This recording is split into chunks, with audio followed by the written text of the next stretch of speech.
Yoruba Nation agitator Chief Sunday Adeyemo fondly called Sunday Igboho may regain his freedom if a political solution is arrived at between the Benin Republic and the Nigerian government, Sunday Vanguard understands. This came on the heels of the hint last week that the federal government may file a fresh allegation against Sunday Igboho following the judgment of Oyo State High Court, which awarded 20 billion naira in damages in his favor. The Attorney General of the Federation, AGF, and Minister of Justice Abubakar Malami said government had a right to appeal the judgment or file a fresh charge. Justice Ladira Akintola had awarded the money as exemplary and aggravated damages against the AGF and the Department of State Services DSS over the invasion of Igbo's home in Ibadan on July 1st. However, Malami said the position of government on the judgment was about law and jurisdiction. As far as the matter is concerned, which court is it that has the jurisdiction to determine it? And as you rightly know, obedient to court orders and court judgments, he said. But then you have to understand within the context of such obedience that there are associated rights and interests that are vested in the federal government, inclusive of rights of appealing against a judgment, inclusive of rights to file an application for setting aside a purported judgment and order, and indeed inclusive of the possibility of filing a fresh action if indeed the jurisdiction of the court that was alleged to have indeed handed that judgment is an issue. So we're doing the needful in terms of looking at the law as it exists and then working with the context of the law in ensuring that justice is done as far as the contending issue between the parties are concerned. Igbo's counsel Yomi Aliyu San had filed a 500 billion naira fundamental human rights enforcement suit against the AGF, DSS, and the director of the DSS in Oyo State over the invasion of his home in Ibadan on July 1st. Aliyu claimed that the client's house and cars were damaged, while two occupants of the house were killed by the Department of State Services operative during the incident. Igboho was arrested on July 20, 2021 in Cotonou, Benin Republic by the International Criminal Police Organization for immigration-related offenses. That was 3 weeks after he was declared wanted by the DSS. The arrest happened while trying to travel to Germany accompanied by his wife. The DSS had on July 1st raided his Soka Ibadan residence, accusing him and his associates of planning a violent insurrection against the state. According to a source, the option of extraditing Igboho to Nigeria is no longer feasible, but he expressed worry that the Beninese government may develop cold feet if Nigeria mounts more pressure on them. The source, however, took a swipe at those handling the Igboho case over their failure to share information.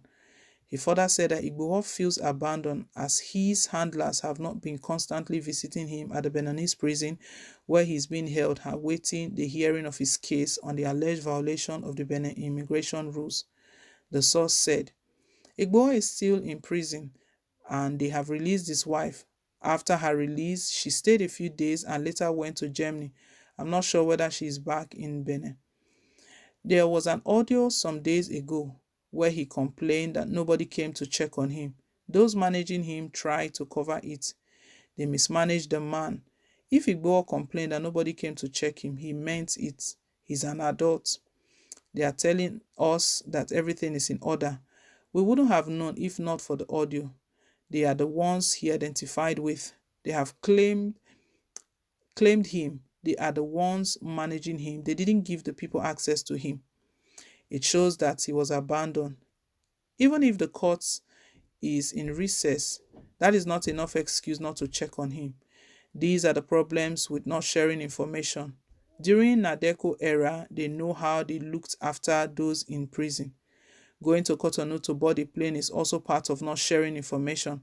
Ordinarily, that is not where they use. It is Ghana. But the fact that none of Baba Banji Akintoye's people is a member of Nadeco, so they don't have experience and they will not listen to our group.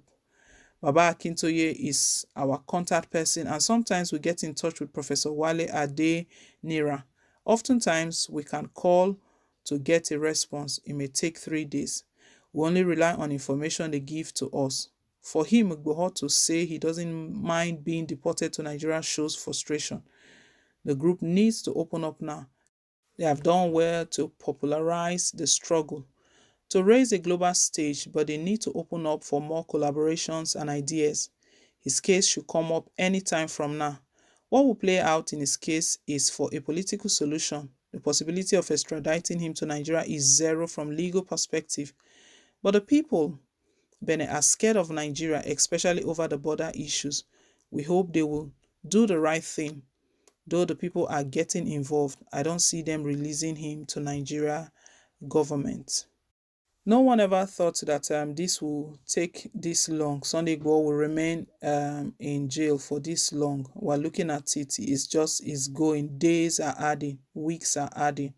He was arrested on July 20th, and this is nearly the end of September.